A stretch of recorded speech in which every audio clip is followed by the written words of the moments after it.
Bantabam, umama unomuthi nelontana azibanye andazi, umama ungithanda kakhulu Yesu. Ndisindisiwe, ndakuthandaza ebusuku. Ivali ithaveni ngo-12 ivaliwe ethaveni ngenxa igama, ngenxa kaYesu. Kodwa abantwana bangikho apho.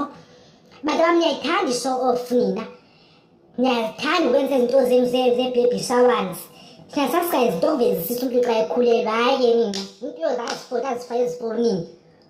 Then ngoye ngoku zibe ezifake ezifonini ngoku. Kuthiwa kwenzeka ingxaki lo mntana asweleke ngoku.